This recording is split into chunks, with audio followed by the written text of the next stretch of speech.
बर्तमान देखंतु भत्ता टंका को नहीं आउ गोटे अपडेट होईची जहाँकि राज्य सरकार गत मासर जो विधानसभा थिला ए विधानसभा माननीय मुख्यमंत्री मोहन माझी 2024-25 नुआ बजेट घोषणा करथिले। एई बजेट रे जहाँकि भत्ता टंका मध्य राज्य सरकार वृद्धि करथिले।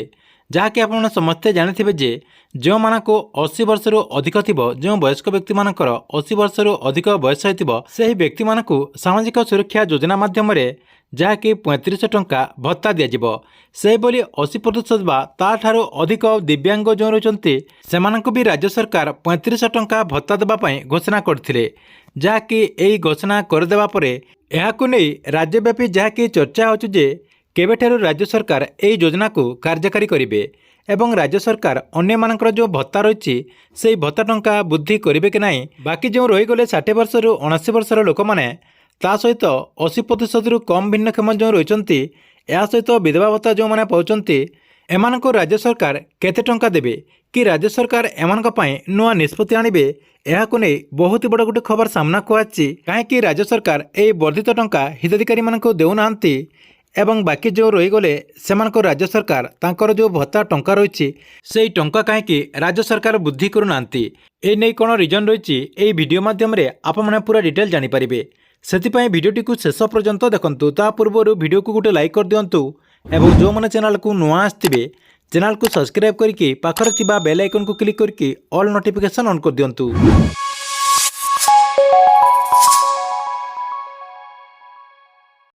आपण समस्ते जानिथिबे जे बीजेपी पार्टी तरफ जहाँकि निर्वाचन टाइम रे बीजेपी पार्टी तरफ कहुला जे ओडिशा रे जदि बीजेपी सरकार हुए ताले जहाँकि आपणकर जो भत्ता रही यही भत्ता टंका 3000 रु 3500 टंका कराजिबो। एबे किंतु ओडिशा रे बीजेपी सरकार हो जाइछि ता सहित मोहन माझी ओडिशा रे नुआ मुख्यमंत्री मध्य हो सारिचंती।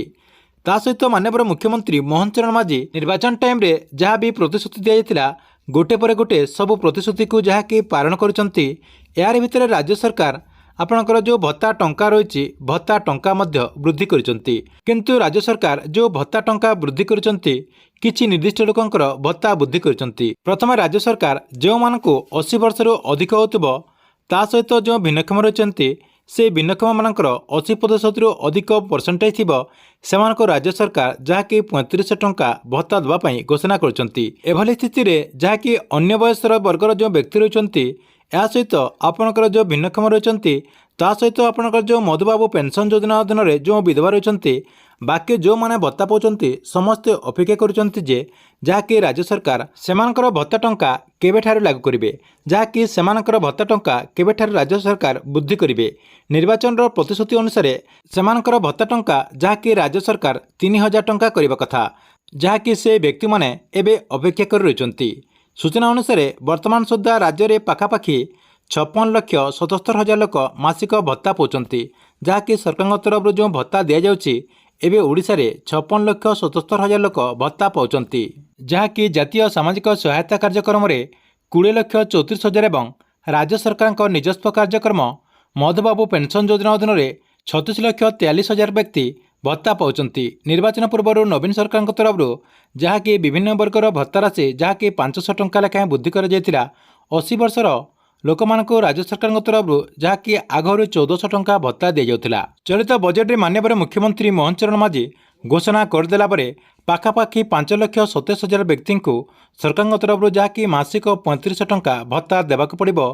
कारण ओडिशा रे मधुबाबू पेंशन योजना अधीन में 80 वर्षरु अधिक वर्षर लोक एवं 80% जो दिव्यांग रही एमानक संख्या रही प्राय 2,81,000। राज्य सरकार निजस्व पांठि यही भत्ता देउथिबारु एही बाबद को राजकोष को जहाँकि वार्षिक 1180 कोटी टंका खर्च करने पड़िबो। सेहीपरि एनएसपी रे 80 वर्षरु अधिक वर्षर एवं 80% रु अधिक दिव्यांग वर्गर व्यक्ति संख्या रही प्राय 2,46,000। एमानको केंद्र सरकार तरफ भत्ता बाबद को मासिक 500 टंका दि जाउची। तेणु राज्य सरकार को एमानको टॉपअप बाबद को मुंज पिछा जहाँकि 3000 टंका खर्च करने को पड़िबो। ए बाबद को राजकोष जहाँकि राज्य जो राजकोष रही राजकोष वार्षिक 886 कोटी टंका खर्च करने को पड़िबो जहाँकि 886 कोटी टंका राज्य सरकार जो निजस्व पांठि रही से निजस्व पांठि खर्च करने को पड़िबो। तेबे उभय योजनार हिताधिकारी बाबद राज्य सरकार को प्राय वर्ष को 2067 कोटी टंका खर्च करने को पड़िबो। ତେବେ ସରକାରଙ୍କର ଘୋଷଣା ଅନୁଯାୟୀ କାର୍ଯ୍ୟକାରୀ କରିବାକୁ ହେଲେ କଷ୍ଟସାଧ୍ୟ ହେବ ବୋଲି ଜଣାପଡ଼ିଛି। ତେବେ ଏଇଠି ଆପଣମାନେ ସମସ୍ତେ ଜାଣିପାରିଥିବେ ରାଜ୍ୟ ସରକାରଙ୍କ ତରଫରୁ ଯେଉଁ ଭତ୍ତା ଟଙ୍କା ବୃଦ୍ଧି କରାଯାଇଛି, ଏହି ଭତ୍ତା ଟଙ୍କା ସରକାରଙ୍କ ତରଫରୁ ଦେବାକୁ ହେଲେ ସରକାରଙ୍କୁ ଯାହାକି 2067 କୋଟି ଟଙ୍କାର ବ୍ୟୟବରାଦ କରିବାକୁ ପଡ଼ିବ, ଯାହାକି ନିଜସ୍ୱ ପାଣ୍ଠିରୁ ଏହି ଭତ୍ତା ଟଙ୍କା ସେମାନଙ୍କୁ ପ୍ରଦାନ କରିବାକୁ ପଡ଼ିବ।